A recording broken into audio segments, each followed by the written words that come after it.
You know, I almost didn't launch my first digital product. And well, looking back now, I realized that actually I was worried about all the wrong things.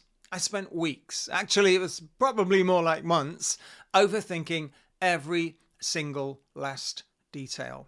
The platform, pricing, whether my content was good enough, and also, probably most importantly, whether anybody would actually be interested and want to buy it. And the thing is, most of what I was actually worried about didn't even matter. So today I want to share with you the 3 things I wish someone had told me before I launched that first digital product. Because if you're sitting there right now thinking about creating something, but you're kind of feeling stuck, I get it. I've been there. I know exactly what you're going through. And hopefully by the end of this video, you'll be feeling a little bit more confident about actually what it takes to take that next step. So let's dive in. So the first thing I wish I'd known before I launched that first digital product was that I thought I needed everything to be in place and perfect even before it happened.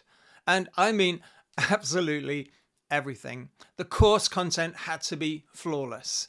Every video had to be edited absolutely perfectly. The sales page had to look like something a professional designer and copywriter had designed and created.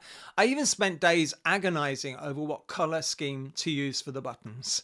And what actually happened as a result of all that? Well, actually nothing. Because the truth is, I never launched that program. I kept finding things to fix, things to improve, things to add and make it look even better. There was always one more module that I needed to create, one more edit I needed to make, something else to fix. And the truth is, perfectionism wasn't about making my life or the product any better. It actually was all about fear. Fear that people wouldn't like it. Fear that I'd put myself out there and nobody would buy it. Fear that I wasn't qualified enough or experienced enough or just enough to sell that first digital product. But here's what actually changed for me. I realized that my first digital product didn't need to be my best digital product. It was my first one. It just needed to exist because the truth is you can't improve something that doesn't exist yet. You can't get feedback on something that you haven't launched, and you can't help anyone if you're still sitting on that idea. So I made a decision.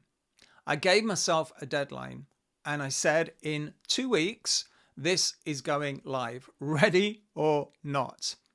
And you know what? It wasn't perfect when I first launched it. There were things I would have changed, but the thing is, people bought it. And more importantly, they got results from having consumed it. And over time, obviously, I improved it. I added things based on the feedback that I got from the people who had been through the program. I refined that content, but I could only do that because I'd actually launched it in the first place. So if you're stuck in perfectionism right now, I want you to hear this. Done is better than perfect. Your audience doesn't need perfection. They need your help. They need it now, not 6 months from now, or when you finally decided it's ready and good enough to launch. They need it now. All right, on to the second thing I wish I'd known before I launched that first digital product, and it's this. I overcomplicated the tech. Take a breath, Mike. I overcomplicated the tech. My goodness, the tech. I spent weeks researching platforms. I watched comparison videos on YouTube. I read the reviews. I made spreadsheets comparing this feature to that feature to the pricing. Should I use this platform? Or maybe I should use that one? Or what about the other one that everyone's talking about? It just became overwhelming. And here's the thing. It didn't really matter nearly as much as I thought it did, because at the end of the day, the platform isn't what makes your digital product successful.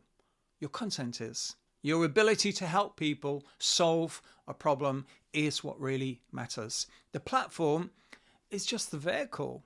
So here's what I eventually did. I just picked one. I went with one called Kajabi, because I'd heard good things about it and it fitted with what I wanted to do at that point. And I'm so pleased I did.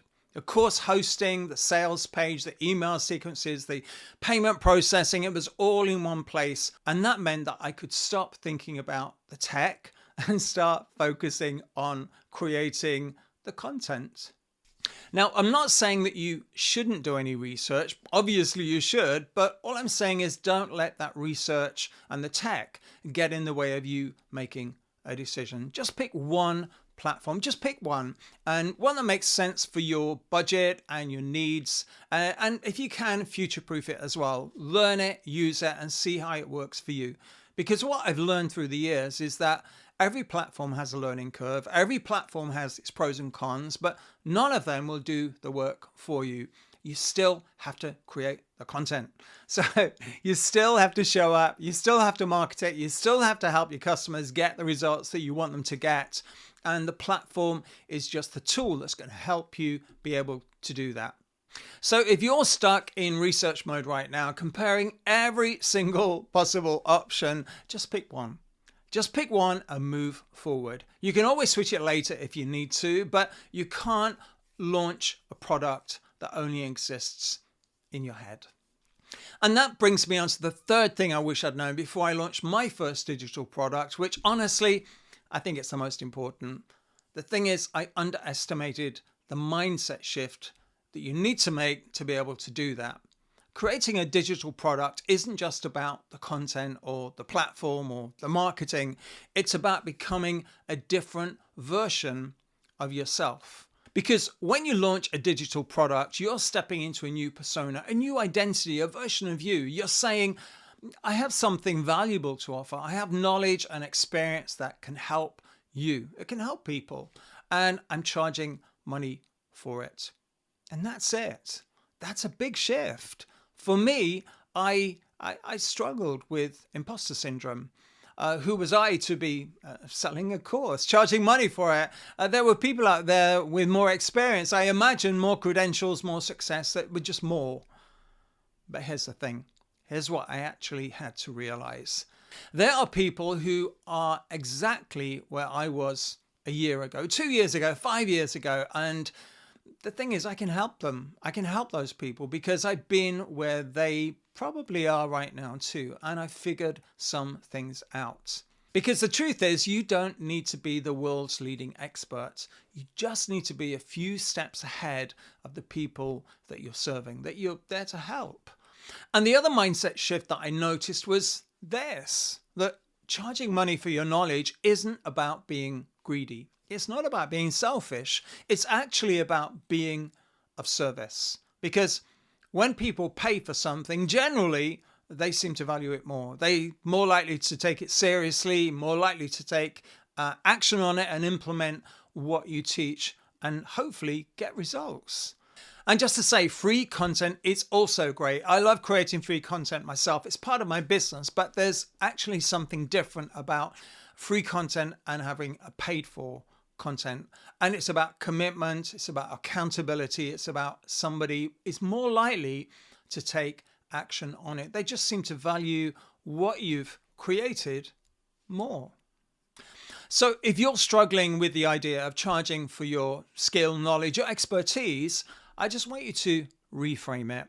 You're not taking money from people. You're helping them invest in something that they want to achieve for themselves, their growth. And I think that is always a good thing.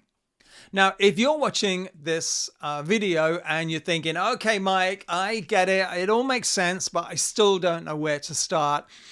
I'm in your corner. I understand. I've been there too. And that's exactly why I've created my brand new program. It's called How to Build and Launch Your First Digital Product.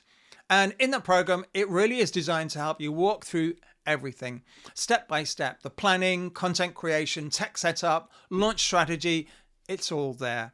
And here's the thing. I'm offering this program completely free to anyone who starts a Kajabi 30-day free trial using my link. Why?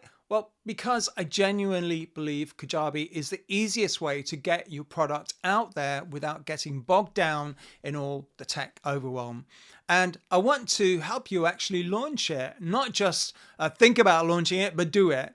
So if you want access to that program, the link is in the description box immediately below this video. Start your free trial and you'll get immediate access to the entire program. And just to mention, the link below is my affiliate link, which means that if you sign up for Kajabi for the free trial, it's free. And then if you continue on with Kajabi, then I will earn an affiliate commission at no additional cost to you. It's just my way of giving back and hopefully supporting you in the way that other people have supported me along the journey too. So if you want to sign up for that free program, how to build and launch your first digital product, click that link immediately below this video. Okay, so just before we wrap this video, I just want to ask you one final question. What's the biggest thing that's holding you back from launching your first digital product right now? Is it perfectionism? Is it the tech? Is it the mindset stuff? Let me know in the comments box below this video. I read every single one of them and I'd love to hear what that is for you and equally where you are on your journey too. Thanks so much for watching this video. I hope you found it useful and gained value from it. I look forward to seeing you with the next video. And finally, now go create something amazing. Take care.